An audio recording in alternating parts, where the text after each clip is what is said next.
Ok, buenas noches, ¿cómo están? Bienvenidos al Diplomado Especializado en Gestión Pública. El día de hoy nos toca nuestra sesión 4, Gestión de la Inversión Pública bajo el invierte.p. ¿Correcto? Bueno, ese es el Cherry. Muy bien. A ver, vamos a iniciar. Les pediría que cualquier cosa, las consultas las podamos ver por el chat, ¿sí? Por ahí para comunicarnos. Entonces, mi primera pregunta es, ¿qué entienden ustedes por inversión pública? A ver, los leo en el chat, por favor. No hay pregunta mala, recuerden. ¿Qué entienden ustedes cuando les hablan de inversión pública? Ya, también me ponen, cuando se desea realizar un puente se debe tener costos, estudios de factibilidad y tiempos, las inversiones que realiza el Estado, toda inversión en el tiempo que sea con recursos públicos, para obras sociales, cubrir necesidades de la población, elaboración de expedientes, gasto que hace el Estado, ok, trabajar en el sector público, no tanto. Buena, destinar los recursos del Estado para realizar alguna obra o servicio. Son todas las obras que hacen en un determinado lugar, realizar, ejecutar un proyecto, poner en marcha un proyecto, es hacer obra, a ver, obra, proyecto, beneficio de la población, acciones del Estado sobre la ciudadanía para generar valor, ok. Empleo de recursos en la adquisición de bienes, se refiere al gasto realizado por el Estado en proyectos y actividades que buscan generar bienes y servicios de interés social, promoviendo el desarrollo económico y mejorando la calidad de población. Gracias, Gladys. Cobertura de brechas, interesante. Gasto del Estado para el bien del público, inversión, recursos. Ok, gracias. En general, los términos que veo son gasto, presupuesto, recursos públicos, obras, por ahí han puesto expedientes técnicos, cierre de brechas, bienes y servicios. Correcto. Sí, todos estamos, son términos que vemos normalmente cuando hablamos de inversión pública. ¿Correcto? Entonces, la inversión pública, correcto, es el gasto que realiza el Estado a través del gobierno central o de las autoridades subnacionales, que pueden ser gobiernos regionales, locales, distritales, municipales, destinado a qué? A proveer bienes, servicios o infraestructuras que sean consideradas básicas o importantes, ¿no? Eso es más o menos lo que es inversión pública. Y es más, dice consideradas básicas, bienes, servicios, infraestructuras que sean consideradas básicas o importantes. Y desde que tenemos el invierte.p o el Sistema Nacional de Programación Multianual y Gestión de la Inversión, gestión de las inversiones, perdón, acuña un término adicional, que es el cierre de brechas, no, pero no cualquier brecha, cierre de brechas priorizadas, ¿correcto? Entonces, y el cierre de brechas está vinculado justamente a una necesidad, algo que está faltando, ¿sí? Entonces, en el gráfico, en esta diapositiva, podemos ver, por ejemplo, los dibujitos vinculados a seguridad ciudadana, salud, vías de acceso, educación, obras de saneamiento, entre tantas otras necesidades o servicios que son necesarios. Pero, ¿qué más? No solamente es el gasto que se realiza, porque yo puedo gastar, no sé, pues, ¿no? Tengo, a ver, ¿cómo decirlo? Somos un distrito y vemos que hay un tema vinculado a seguridad ciudadana.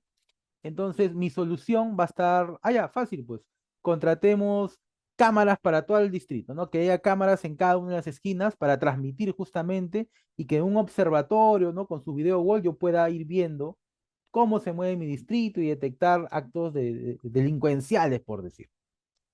Ya. Entonces, eso podría ser, ¿no? Estoy haciendo uso de los recursos públicos. En teoría he encontrado una necesidad. Entonces, la pregunta es, ¿eso calzaría también como inversión pública? En teoría, sí. En teoría nada más. ¿Por qué? Porque falta complementar algo, ¿no? Y que acá en esta diapositiva lo pueden ver. Dice, la inversión, o sea, esta inversión que vamos a realizar se entiende como una propuesta de acción técnica económica. Claro, ¿por qué técnico? Porque tiene que haber un diagnóstico primero, tiene que haber una evaluación, tiene que haber una determinación primero de cuál es el problema que estás atacando y segundo, cuál es la solución que vas a brindar. Incluso dentro de la solución que vas a brindar, podemos tener distintas alternativas. Por ejemplo, imagínense, y este es un ejemplo que siempre pongo, ¿no? Vas a una determinada comunidad donde ves muchos niños enfermos, por ejemplo, de enfermedades gastrointestinales. Entonces, de repente una solución podría ser, ya, entonces vamos a construir un hospital. Miren, ¿ah? De frente hay una necesidad vinculada a un tema de salud. Entonces mi solución es un hospital, una posta médica. Pero de repente el problema no es ese, pues.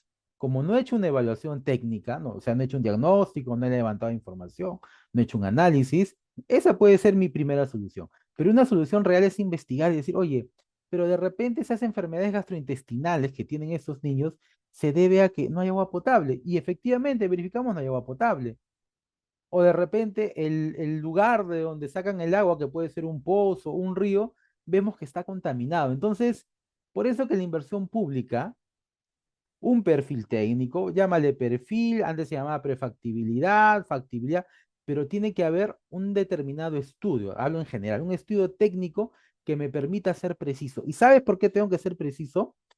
Porque, nuevamente, miren, lean, ¿ah? Propuesta de acción técnica económica. No solo tiene que ser técnica, sino tiene que ser económica. Y acá viene el problema, porque como ya vimos, dijo, ¿no? Inversión pública, el gasto que realizan las entidades del Estado. Ah, ya, pero las entidades del Estado, ¿qué tipo de recursos usan? Recursos públicos. ¿Se dan cuenta? Y lamentablemente los recursos públicos son escasos. Por eso que esta combinación de técnico y económico van de la mano. ¿Por qué? Porque tenemos que dar la mejor solución. ¿Sí? Por eso decía, para resolver una necesidad utilizando un conjunto de recursos disponibles, los cuales pueden ser recursos humanos, materiales y tecnológicos. Pero siempre acuérdense de esto, propuesta técnica económica. Una propuesta técnica, por ejemplo, yo recuerdo un proyecto de un gobierno local cuando estaba en el Mininter, querían construir un observatorio, miren, ¿ah? Un observatorio de seguridad ciudadana, más o menos salían como 60 millones de soles el perfil, y dentro de la solución estaban pidiendo, bueno, uno, que todo el distrito esté interconectado por cámaras, pero también decían, no, para una atención pronta de las emergencias, este observatorio tiene que tener un helipuerto. Y ya, o sea, técnicamente de repente era necesario, ¿no? Un helipuerto, pero acá viene el otro tema, ok, la parte económica.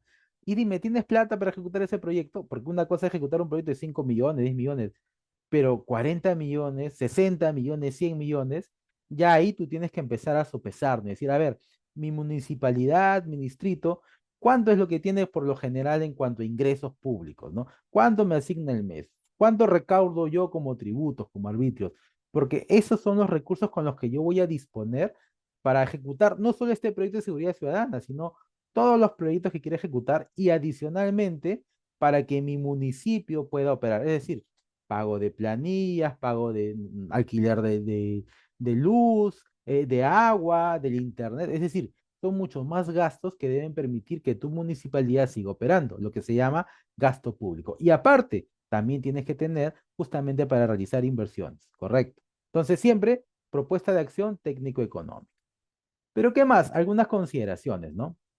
Claro, por ejemplo, Manuel Tan me dice ver el índice de criminalidad es parte del diagnóstico, ¿no? En un proyecto de seguridad ciudadana vemos lo que llamamos el mapa del delito, ¿no? ¿Dónde están las zonas donde, los sectores en un distrito donde hay una mayor incidencia delincuencial, donde hay más delito, ¿no?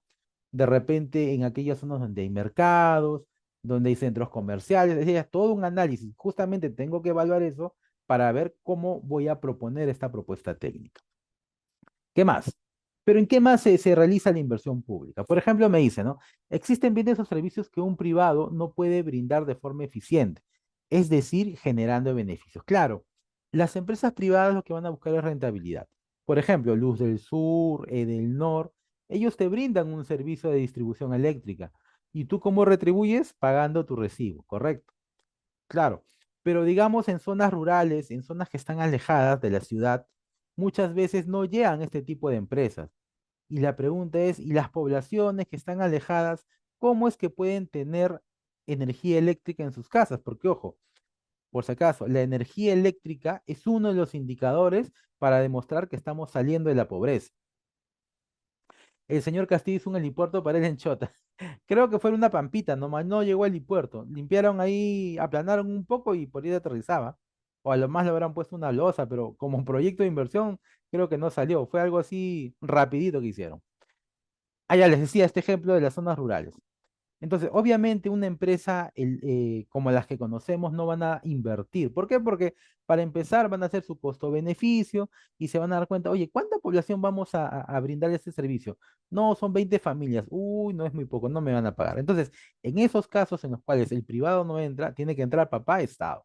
Y yo recuerdo mucho los proyectos de electrificación rural que se ejecutaban, ¿no? En zonas alejadas, donde a través de paneles solares y la instalación de una central, este, como una central de distribución, ¿no? Unas pequeñas subestaciones, concentraban toda la electricidad captada y luego empezaban a distribuir a las casas, ¿no? Obviamente eran proyectos mucho más caros, pero ahí ya no venía el tema de la rentabilidad económica, sino de la rentabilidad social, porque era una necesidad de la población, ¿correcto? Ahora, también cuando hablamos de inversión pública, y ya lo mencioné hace un ratito, hay que hacer una diferencia. Una cosa es inversión pública y otra cosa es lo que acá llamamos gasto público. El gasto público son los recursos que se usan, ¿para qué? Para que el Estado siga moviéndose, ¿no? Para que siga operando. Por ejemplo, los pagos de los salarios, que le dije, salarios, servicios de agua, luz, internet, la compra de papeles, la compra de tóner, ¿no? Todos esos gastos que vamos teniendo, ¿no? Son gasto público. Y es más, algo que quería acotarles. Estamos en el diplomado de gestión pública. Eso significa que ustedes ya vieron la parte de presupuesto, probablemente, contrataciones quizás.